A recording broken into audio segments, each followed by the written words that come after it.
Mustaqil bo'lishda aksirab qolgan xalqimizga Yaponiya xoqon import qilib bergan.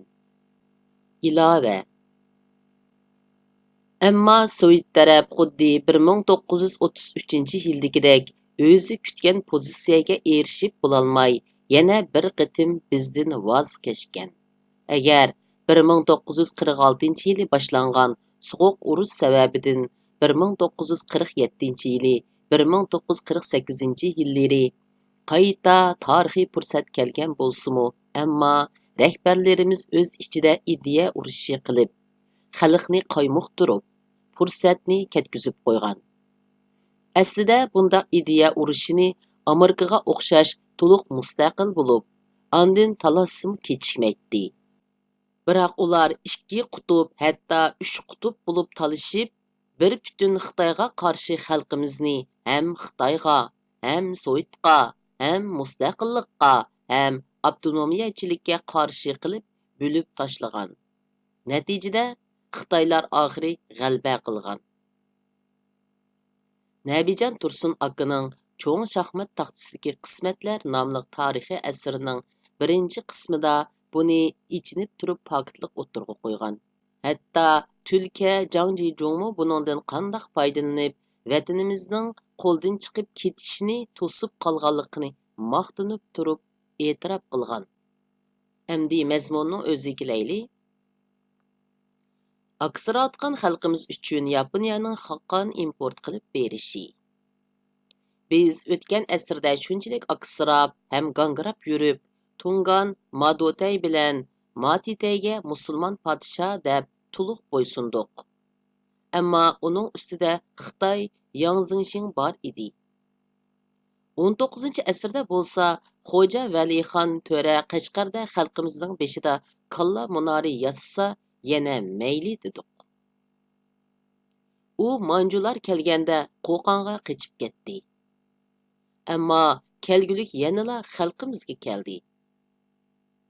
Bizning 1830-yildan 1930-yilgacha bo'lgan tariximiz va milliy psixikamizdagi o'zni kamsitib, o'zgini cho'ng va ulug' biladigan, Iroqdagi mollam, cho'ng mollam, yaqindagi mollam, yo'q mollam deydigan aksirash xohishini to'la xulosalab chiqib, Yaponlar Markaziy Osiyodagi xalqimiz uchun Iroq G'arbiy Osiyodan xoqon import qilib bergan. Ammo plan amalga oshmagan.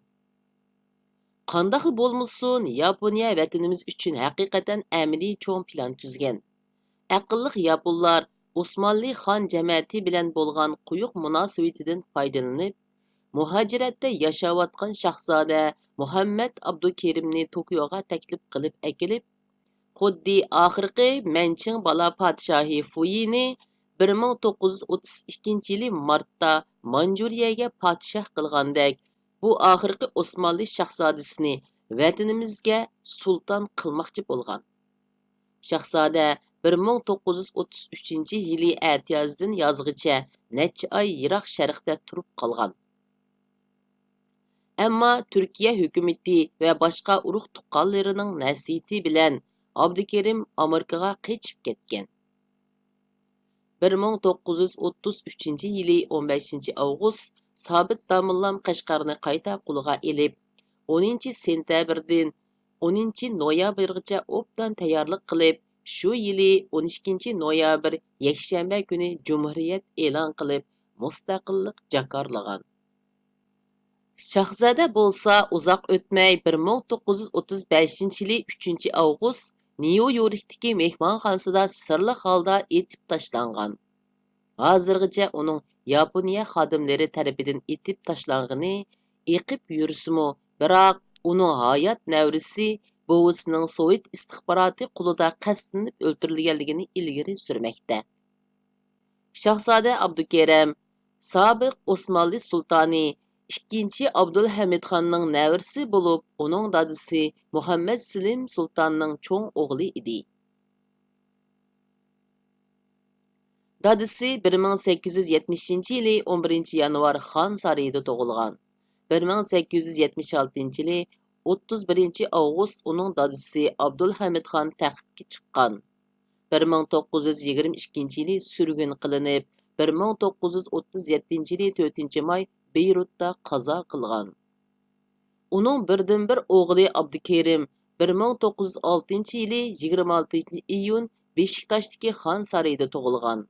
Buvisi 1918 yili 10 fevral qazo qilgan. 1922 yili noyabrda Xon jamiyati chet ellarga surgun qilingan. Tag'isi Sultan 6 Muhammad Italiyaga, Abdukerim va dadisi Beyrutga surgun qilingan. U yolg'iz o'g'il edi. Keyincha Yaponiya 1933 yili atiyazda uni Tokioga taklif qilib akelgan. Ammo u shu yil oxirida Turkiya hukumati va tuqqanlarining nasihati bilan Amerikaga qochib ketgan. Yaponlar qattiq g'azablangan, ammo Sovet KGB xodimlari uning iziga tushib 1935 yili 3 avgust Nyu-Yorkdagi mehmonxonasida uni etib tashlagan. Vaqa texicha sir betib turmoqda. Uning birdan-bir o'g'li Dundar Osman o'g'li 1930 yili 30 dekabr Shamda tug'ilgan bo'lib, u 2017 yili 6 yanvar Osmanlılar jamiyatining oqsoqoli bo'lgan. Hozir 90 yoshda Damashqda yashaydi. Yuqorqi mazmunlar Stalinning nima uchun 1933 yildagi Cumhuriyatdan shuncha cho'chib ketganini, 1934 va 1937 yillardagi milliy mustaqillik harakatimizni bostirganligining tarixiy orqa ko'rinishidir. Dal mushu sabab Shinseyning Yaponiya Şinjan'da Sovetga qarshi 2 Manjuriya qurib chiqmoqchi deb Stalinga chiqimchilik qilishiga turtki bo'lsa, Stalinning orqa hovlisida yangi Osmanlıning tirilishini xohlamaydiganligi tufayli Shinseyni qo'llashiga turtki bo'lgan. Ma videoda chiqib turgan surat Shahzoda Abdukerim Tokioda Yapon qo'g'doshlari bilan birga 1933 yili tushgan surat. Yaponiyani vatanimizga qiziqtirgan ishlarning bir qism tarixiy orqa ko'rinishi. Birinchi, Buxoro xonligining yo'qolishi va bosmachilar harakati. Buxoro xonligining amir lashkari Ibrohim Pasha, u 1889 yili tug'ilgan bo'lib, oxirgi Buxoro amiri Olimxonga xizmat qilgan. 1920 yili 1-sentabr Buxoro Qizil armiya tarafidan ishg'ol qilingandan keyin u qoldiq qo'shin bilan Afg'onistonga chekingan. 1921 yili Buxoroda u jonliq taktika qo'llanib, Sharqiy Buxoroni qaytirib olgan. Ammo shu yili kuzda o'zidan ko'p kuchlik bo'lgan Fenunzi tarafidan mag'lub qilinib, Afg'onistonga qayta chekinishga majbur bo'lgan. Afg'on shohi Habibulloh Xon 1919 yili o'g'ga chiqqanda o'ldirilgandan keyin Afg'on vaziyati keskinlashib, barliq chegaralarni qo'g'dug'idek holi qolmagan. Sovetning besib kirishidan ansirgan Angliya 1921 yili Afg'onistonning mustaqilligini e'tirof qilib qolmay, O'rta Osiyodagi mustaqillik harakatini bostirishda Lenin bilan hamkorlashgan.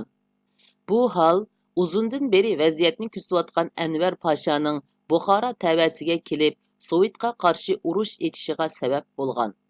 Angliya ashaddiy raqibi Anvar Pashaning Hindiston, Afg'oniston fasilda tirilishini faqat xohlamagan. Natijada Buxoro amiri bilan Anvar Pasha o'tirsiga gumonsilib yurib, ikki qo'shinni parchalab, Ibrohim Pashani 1921 yili kuzda tarmar qilib Afg'onistonga qo'g'lagan. Anvar Pashani 1922 yili 4 avgust Qurbon hayit kuni Pamir etaklarida etib etgan. Aldanganligini his qilgan Ibrohim Pasha 1924 yildan 26 yillari tekrar Amu daryosidan o'tib, ana vatanini qayta qo'lga ilish uchun kuchigan. Ammo Sovet hukumati yangi Afg'on shohi Amanullahni setib olib, Buxoroliklarni medirlayolmas qilib etgan. Shunlashqa Amanullahning g'arbcha islohoti to'sqinlikka uchrab ag'darilgandan keyin Afg'oniston 1929 yili ichki urush qaynamaga kirib qolgan.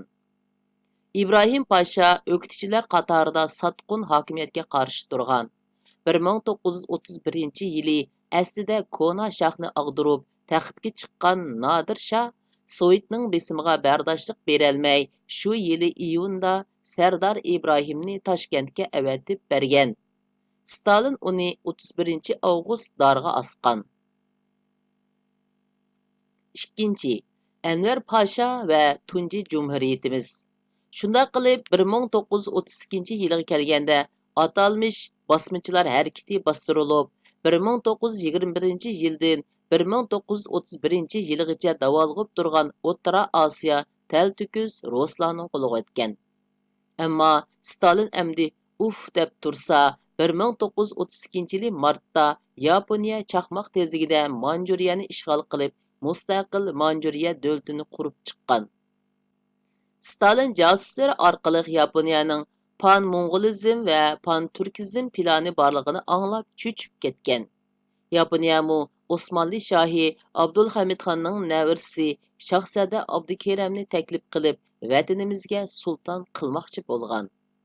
Dal shu vaqtda Yapon mushavirini o'ziga hamroh qilgan qaroqchi Ma Junyin vatanimizga besib kirgan. 1933-yili Ma Junyin bilan Shin Sisay mamatliq jang qilgan. Jallod Shin Sisay Ma Junyinning Yapon mushavirini tutib olib, Stalinga ha deb Yaponiya Uyg'uristonda 2-Manjuriyani qurib chiqmoqchi deb yolg'on aytib, yengila erishgan taxtini saqlab qolmoqchi bo'lgan. Ammo Stalin salmoq holda vaziyatni davomli kuzatgan. 1933-yili 12-noyabr Qashqarda Sharqiy Turkiston Islom Jumhuriyati qurilishi bilanla Stalin texmi cho'chib ketgan. Chunki Jumhuriyat tarkibidagi g'olliq shaxslar va davlat armiyasi dal Stalin qochirib qo'ygan bosmachilarning sarkilari va pishqonlaridan tarkib topgan edi. Stalin bu ahvoldan bekla bearam bo'lgan. Gerçi uning Mong'oliyada asosiy kuchlik bo'lsa-mu, ammo vatanimizda o'ziga sodiq bir gumashta tanlash uchun Xo'janiyaz Hoji, Ma Junyin, Shin Sisay, Yo'lvoz, Mahmud Sijang, Sobit Damullam va Xotani Mamtibin hazratlarini kuzatgan. Oxirida faqat 3 nomzod qilib qolgan. Ammo Shin Sisay barliq mikrlarni ishga silib, Ma Junyinni Yaponga bog'lab, Stalinning o'ziga yordam qilishini orzu qilgan. Xo'janiyaz Hoji bo'lsa ham bu joyning xo'jayini va xo'jayin millatning oqsoqili bo'lg'achqa, uning amaliy kuchi va imkoniyati zo'r edi. Ammo Oqqun Shin Sisay bilan Qalduq Manjur Xitoy banditlari bo'lsa, kelkundilar va bosqinchilar bo'lib, ularning na amaliy asosi, na orqasab ta'minoti yo'q edi. Shunga Stalin aldirab Shin Sisayga moyil bo'lmay, har tarafni saqlab qilish yo'lini tutib, yana bir mezgil kuzatib baqdi. Bu vaqtda vatanimizga ko'z tikib turgan Gomindangning alohida elchisi Urumchiga keldi. Shin Sisay Stalinga "Agar meni qabul qilmasang, men amalsiz bularning qo'yniga kirman" degandek shapini berdi. Hamda quvliq bilan o'yin o'ynab, Gomindang elchisini tutqun qilib, Yaponiyaning Buyuk Osiyo planining Sovetga bek ziyonli ishkanligini kucha pesh qilib turayotganda, tuyuqsiz Qashqarda qurilgan Cumhuriyet Stalinni keskin qaror berishga qistidi. Ammo Stalin na o'zi bostirib kirib, bu davlatni yo'qotishga amalsiz edi. Na Shin Sisayning kuchi bilan uni yo'qotishga texmo imkon yo'q edi. Birdan bir hal qilish chorasi Xitoylarning o'z yig'ida o'z kuchini qo'rish tadbiri edi. Ya'ni islom diniga ixlos qiladigan Uyg'urlarga islomni qurol qilib olgan tungallarni soldi. Bundan burunqi Manjurlar, Yangzinshinlarmu shu usul bilan Uyg'ur xalqini qo'lda tutib turgan edi. Hatto Tungan Lishufu Qur'on tutib qasam qilib, sadda Tumir xalqini aldab tog'dan tushirib o'ltirgan edi. Seyit Nochi o'zi musulmon deb ishonch qilgan Ma Dotaydan o'lim xitini ilib Ma Titayga akilib bergan edi. Tarix yana takrorlandi. Yana kelib texmo fojialik bir shaklda takrorlandi. Hozirgi Xitoy tuzgan saxta kitoblarda izchil Stalin tungallarning Kangsuga chekinish yo'lini to'sib, ularni bepoyon Tarim vodisiga chekinishga majbur qilgan deb jar soladi. Ammo yaqinda Yaponiyadagi bir Uyg'ur qizi oshkorlagan maxfiy hujjatda Ma Jonyingning Xitoy hokimiyati bilan kelishim tuzganligi, qora Xitoylar faqat Tunganlarga o'z yurtlarida erkin yashash huquqini bersa, o'zining har vaqt firqa davlat uchun qon kechib urush qilganligini ifodalagan.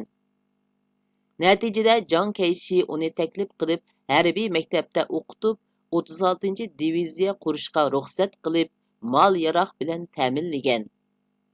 Tulka Ma Jonying Jang Keyshini xushal qilish uchun shu atrofdagi kompartiya kuchlariga zarba bergan. Jang Keyshimi kelgusida uni kommunistlar bilan g'arbiy shimolni besib yotgan tog'isi va raqibi Ma Bufanga qarshi urushga silishni planlagan. Ma Jonying yana Qizil Xitoy kompartiya bilan o'xshash maxfiy kelishim tuzgan. Chunki u Qora Xitoy qo'mondonining istiqboliga boshdan oxir gumon bilan qaragan. Yiligar Ma Jonying Jalla Shinsaydan qilishmoqdek darajada karomatini ishqa silib, Stalinga Shinsayning Yaponiyada quruqliq armiya harbiy maktabida o'qigan haqiqiy Yaponparast biri ekanligini deb Stalinni arasal qilgan. Shuning bilan Stalin ham Ma Jonyingni ham Shinsayni saqlab qilib, obdan tekshirib, ondan ikkisining birini tanlab olmoqchi bo'lgan. Shunga oldi bilan Ma Jonying bilan Xo'janiyaz hojining orasini buzib, ikki musulmon millatning birlashib olib, Tarim vodisini markaz qilgan mustaqil hokimiyat qurib chiqishidan saqlangan. Chunki ikkisi rost birlashib olsa, Shinsayni birdamla ujuqtiratdi. Stalin chorasiz qolatdi. Ammo Stalin shu qadar atrofliq o'rinlashturdiki, arini buzish hilisi o'zi o'ylagandan zo'r unumga erishdi. 1933-yili 4-iyun Shinsay Xo'janiyaz hojining Jimsar vaqasi tufayli Ma Jonying bilan birlashib qolganligidan foydalanib, Sovet konsulini ishga silib, Jimsar kelishimini tuzdi. Shuning bilan ittifoqdoshlar ayrilib, Tunganlar davomli Urumchiga yurish qildi.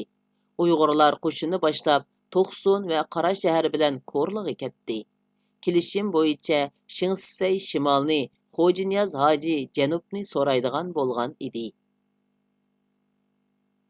Tungan 36-diviziyasining oqibati 1931-yili Qumul tog'larida Uyg'ur xalqining zulmga qarshi inqilobiy portlab, uzoq o'tmayla uning o't yolqini butkul Uyg'ur eliga tutishdi. İnqilobning dastlabki mezgillarida qo'zg'olonchilarning o'q, dora va harbiy taktika jihatlardagi qiyinchiliklari tufayli o'zlari bilan qadinas bo'lgan Ma Jonyingning Tungan qo'shinidan yordam so'rashga majbur bo'ladi. Bu ish chiqish yo'li izlab yurgan Ma Jonyingga yangi fursat ato qiladi. Shundan boshlab qalbiga siyosiy qaro niyat pukkan Ma Jonying Uyg'ur elining janub shimolida quyundek qutirab, Uyg'ur xalqining 1930-yillardagi milliy mustaqillik inqiloblariga mo'lcharligisiz ziyonlarni soldi. U Xo'janiyaz hoji boshliq Uyg'ur qo'zg'olonchilarining yetakchilariga o'zining Uyg'urlar bilan birlashib Jinshurin, Shinsay qatorliq Xitoy militaristlarini yo'qotadiganligini, Uyg'ur elini bazi qilib, Sovet ittifoqiga hujum qiladiganligini, oxirida chegarasini toki haramgacha tutashtirib, büyük bir musulmonlar davlati qurmoqchi ekanligi haqida bu olsa, Xitoy doiralariga o'zining qo'mondon hukumati e'tirof qilgan 36-diviziyaning qo'mondoni ekanligini, bo'lguncha kuchlarni yo'qotib, har vaqt Xitoyning birligini qo'g'daydiganligi haqida lab urdi. Ma Jonyingning qara niyati va qulluq shumliqlarini yetkichi his qilgan Uyg'ur qo'zg'olonchilari uzoq o'tmayla uningdan ayrilib chiqdi. 1934-yili yanvarda Ma Jonyingning Urumchida qilgan shiddatli hujumi chegaradan yoshirin kirgan Sovet Qizil armiyasining kuchi bilan tarmar qilinadi. Mag'lubiyatlik taqdiriga yuz tutgan Ma Jonying qoldiq qo'shinini boshlab Uyg'ur elining janubiga chekinadi hamda borganlar yerida Uyg'ur qo'zg'olonchi qo'shinlariga o't ichib, begunoh xalqni qirg'in qiladi. Sovet Qizil armiyasi bilan Shinsay qo'shinlarining top besib qilgan hujumlarida janubdimi put desab turolmagan Ma Jonying amalsiz 1934-yilning iyun oylarida bir qancha yaqin odamlari bilan Qashqardan yoshirincha ayrilib, Sovet ittifoqiga chiqib ketadi. Uning qoldiq qo'shinlari Ma Husanning qo'mondonligida Xotanga yo'tkiladi. Shuning bilan qog'iliqni hosil qilgan holda sharqda toki chaqiliqcha so'zilgan Xotan rayoni Ma Husan boshchiligidagi Tungan qo'shinlarining kontrolligiga, janubda Yarkan Qashqardan tortib butkul Uyg'ur elining shimoliy va sharqiy rayonlari Shinsayning boshqurishiga o'tadi. Ma Jung nima uchun o'zini tarmar qilgan Sovet ittifoqiga ketishni tanlab oldi? Aeroplan va tanklarning himoyasi bilan necha ming odamdan tashkillangan Sovet ittifoqining motorlashgan Qizil armiyasi Qashqargacha qo'g'lab kelgan turuqliq nima uchun Tungan qo'shinlarini to'liq yo'qotmay, ularni Xotan bo'stonligiga yangi xo'jayin qilib qo'ydi? Uyg'urlarning milliy inqilobi va davlat qurish orzusiga qarshi chiqib, Shinsaydak milliy tarixni yo'lab turg'izgan Sovetlar ittifoqi yana nima uchun Xotanda Ma Husanning Tungan qo'shinlarini saqlab qoldi? Uyg'ur elining 1930-yillardagi murakkab siyosiy vaziyatiga chetildigan yuqorqi bir qator sirlar tarixning javob berishini kutib turmoqda. 1934-yili yoz bilan kuzning oralig'ida sirliq kelishimlar bo'yicha Xotanga surilgan Tungan 36-diviziyasi Ma Husanning qo'mondonligida Taklimakonning janubiy girvigidagi bir parcha zaminda o'zlarining harbiy diktatorlik tuzumidagi rejimini turg'izdi. 1934-yili kuzdan 1937-yili kuzgacha Tungan qo'shinlarining harbiy kuchiga tayinib Xotan bo'stonligida mavjud bo'lib turgan Ma Husanning harbiy hokimiyati g'arb manbalarida Tunganiston, Tunganiya va Tungan Jumhuriyati degandek nomlar bilan ataldi. O'z davrida Ma Husan hukmronligidagi Xotanni ziyorat qilgan chet elliklardan Angliyalik Gillit, Filchner, Maylarit, Peter Filming, Germaniyalik Hissik va Amerikalik Ahmad Kamal qatorliqlar Uyg'ur elining janubidagi bu favqulodda harbiy rejim haqida xotiralar qoldirdi.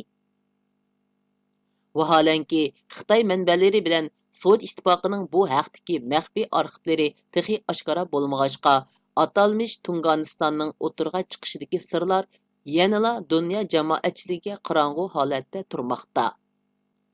Uyg'ur elining hozirgi zamon tarixiga doir ba'zi tarixiy materiallardan ma'lum bo'lishicha, Stalin va Sovetlar ittifoqining Ma Husan qo'mondonligidagi Tungan qo'shinlarini Xotanda saqlab qilishida mundaq 3 xil sababning bo'lishi faraz qilinmoqda.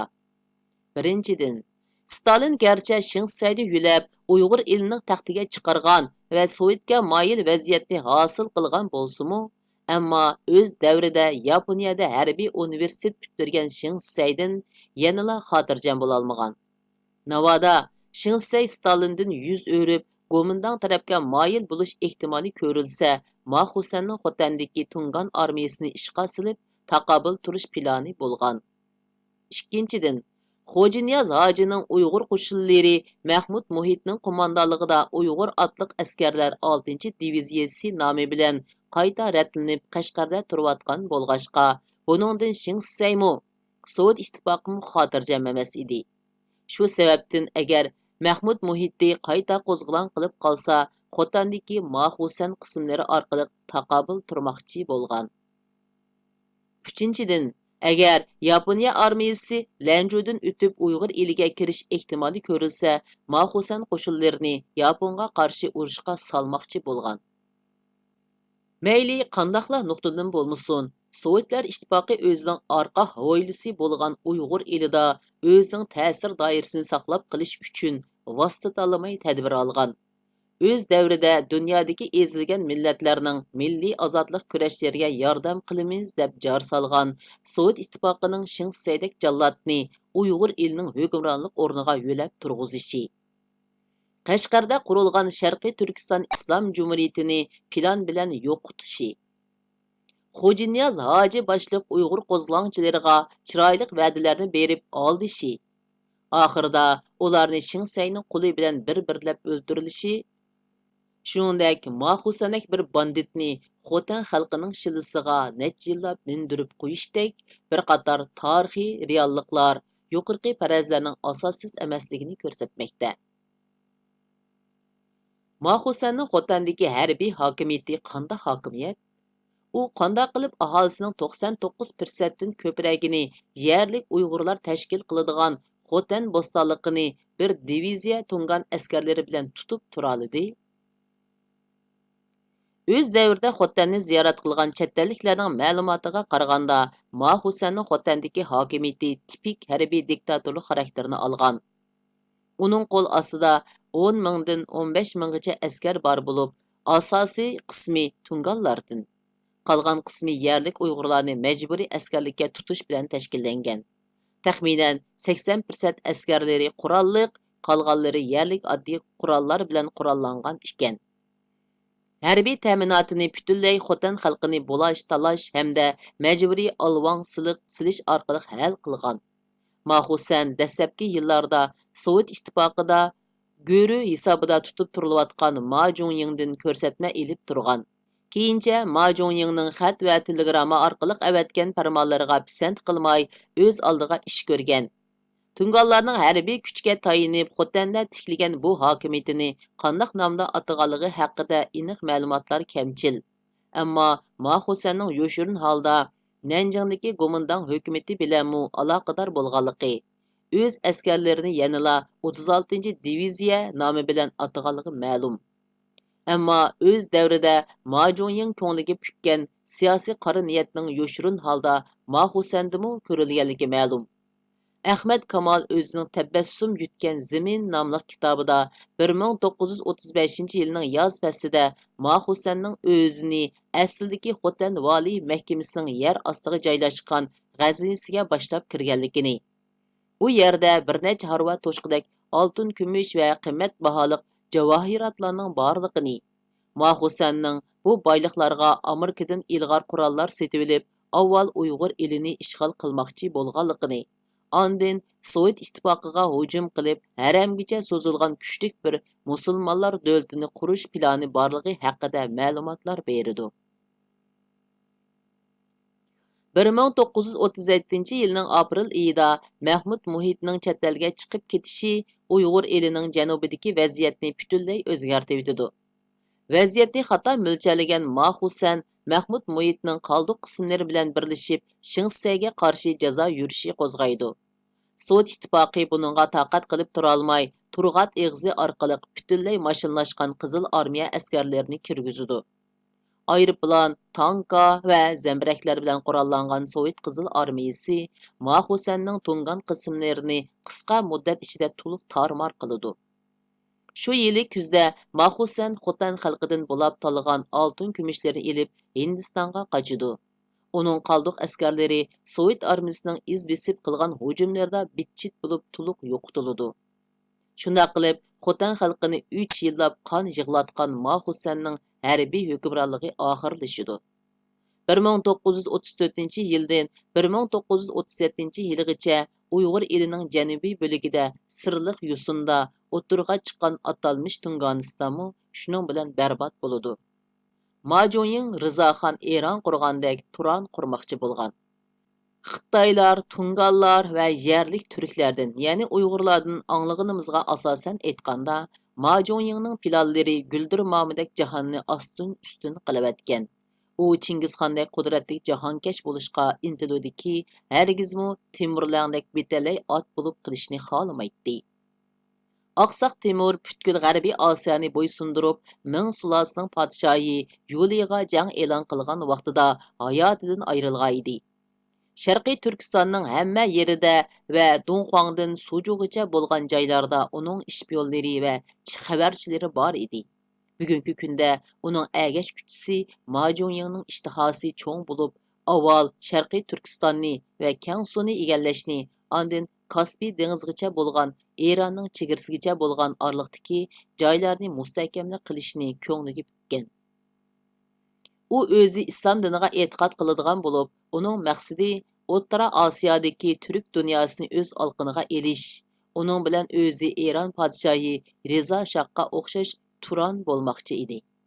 1878-yili 15-mart Rizoxon Pahlavi Mazandaronda tug'ilgan. Keyincha harbiylik mansibi uzluksiz o'sib, 1923-yili 28-oktyabrdan 1925-yili 1-noyabrgacha Qajar xalqining bosh vaziri bo'lgan.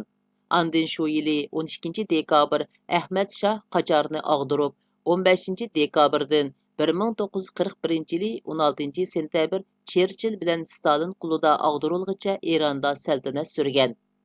Ikki Jahongir 25-avgust tuyuqsiz besib kirib, uni og'dirgan edi. Shu qitimliq harbiy o'zgarishda tutqun qilinib, Janubiy Afrikaga surgun qilingan. 1926-yili 24-aprel toj kelgan bu saltanatlik shoh Iroq Afrikada 1944-yili 26-iyun 66 yoshida qazo qildi. Uning o'g'limi 61 yoshida Iroq Qohirada 1980-yili 27-iyul qazo qildi. U 1934-yili 27-dekabr Persiya nomini amaldan qoldirib, Eron nomini rasmiy tirildirgan bandit Ma Jong-ying shuni ko'zda tutgan. Shunga amal mansab va quruq nom shuhrat qo'g'lashayotgan nodon Uyg'urlar bu ata boladan ibrat olsun. Ma Jong-yingning dushmanlari Xitoylar, Ruslar, Turklar, ya'ni Uyg'urlar, Turgutlar va Tungan osilari birdek uni bizning yuk mashinamiz bilan kuchaga kelganda mag'lub bo'ladi deb o'ylashgan edi. Keyni tarafdan Shimoliy armiya qismi Qora shahar va Korni besib kelyotdi. Oldi tarafdan ili qo'shinlari Tangri teg'ini bo'ylab Aqsu va Boyga qarab kelyotdi. Bu frontda yana Xo'janiyaz hojining qo'shinlari bor edi. Bu xil vaziyat urush san'atining bir kartinasi edi. Ma Jong-yingning tog'dan ortilib shimolga qochishi asla mumkin emas edi. Birdan bir qochadigan yo'l janubga qarab yo'l ilish edi. Ma Jong-yingning o'tmishini bilganlar uning bu xil ahvol ostida chuqum yana jinini ilib qochalaydiganligiga ishonadi. U bu xil ahvol ostida birdan g'olib bo'lib niqoblanib yushirinib oladi. Toki o'zgarish yuz berib, ahvol yaxshilanganga qadar qisqacha qilib aytganda, Ma Jong-ying hayotla bo'lsa, O'rta Osiyoda tinchlik bo'lmaydi. Shvetsiyalik ekspeditsiyachi Svin Hedin yozgan 1935-yili nashr qilingan sovet tilidagi Ma Jong-yingning Qechishi nomli kitobdan avtorning Ma Jong-ying haqidagi bayoni shvetschadan Zulahiyat o'tkir tarjimasi. Uyg'ur tarix tadqiqotchisi Hediyuki maqolasida Ma Jong-yingning bu xil chus xarakterini Yaponiyalik harbiy general Oda Nobunaga o'xshaydi deb tasvirlagan. Tarixchi Hediyuki maqolasida Xotan amri Muhammad Emin Bug'ra haqida to'xtalib, bu haqda mundaq bayon qilgan.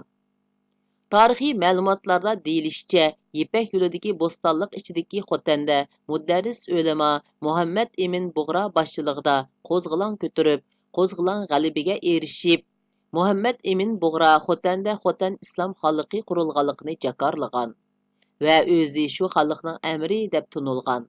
Xotan islom xalqi hilal oy, yulduzlar tushirilgan yeshil bayroqni davlat bayrog'i qilgan. Musulmonlar kalendarini qo'llangan. Ular Xotan, Charchan, Chaqili qatorliq joylarda o'ziga tava qilgan. Uyg'urlarning nomi Yaponiyada ancha tunish bo'lmagan, lekin Xotan amri Muhammad Emin Bug'ra bo'lsa, Yaponlar bilan Uyg'urlarning do'stlik o'rnatishda ko'riklik rol o'ynagan kishi bo'lib, u eng dastlab Yaponlar bilan cho'nqur do'stlik o'rnatgan kishi. Shunga uni Yapon Uyg'ur do'stlik tarixida hargiz unutishga bo'lmaydi.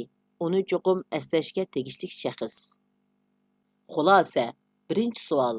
Undaqda bizni o'ruslar satdimi yoki biz ularni setishga majburladikmi? Buning javobini o'zingni kamsitma Uyg'ur xalqi degan temada berib bo'ldik. Men o temani o'qib YouTube qo'yib qo'ydim. Ikkinchi savol. 100 yillik aksirash yetmadimi? Yana kimni aka tutaman deb millatni qayta palash qilib qurbon qilmoqchi? Buning javobini Olib Ertunga Qag'on va Chavrisi Tomaris Malika ruhini tirildirayli degan temada berib bo'ldik. Unimi o'qib YouTube qo'yib qo'ydim.